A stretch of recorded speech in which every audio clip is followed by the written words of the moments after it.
Jambo wapendwa katika Kristo, nimebarikiwa asubuhi ya sasa.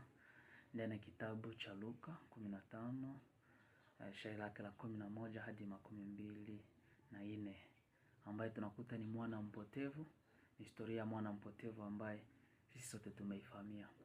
Lakini ndani ya haya tutachambua mambo fulani fulani.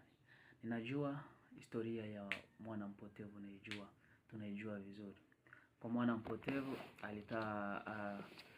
alikuja kwa baba yake akaomba sehemu ya mali yake, baba yake ampatie na kisha aende afanye maisha yake kwenye anajisikia kufanya.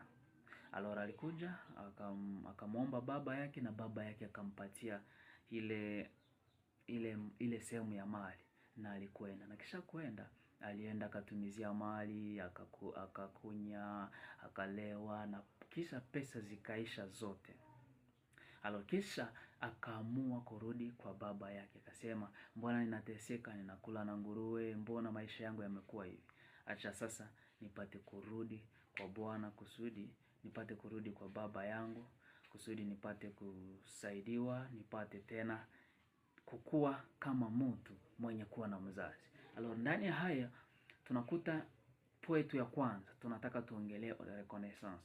Poetu ya kwanza tunakuta kuna watu aina mbili. Kuna watu wanaotii na watu wasiotii.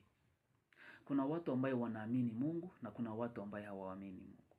Kuna watu ambao wataangamia na shetani na kuna watu ambao hawataangamia na shetani. Lakini ndani ya haya yote ni kwa mtu kuchagua. Kama utaenda wapi?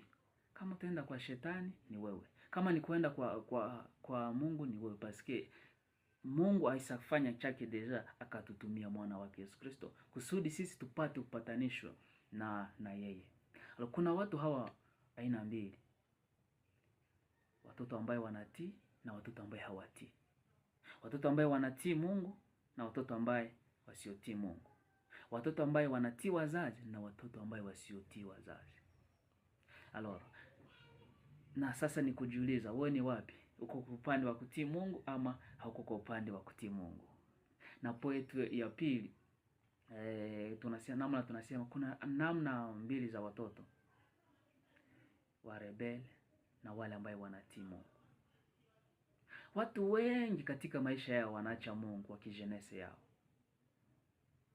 Watu wengi akijisikia anakuwa jene, anakuwa anajisikia iko deja libre kwa kufanya kenye anastahili, kenye anaona kufanya.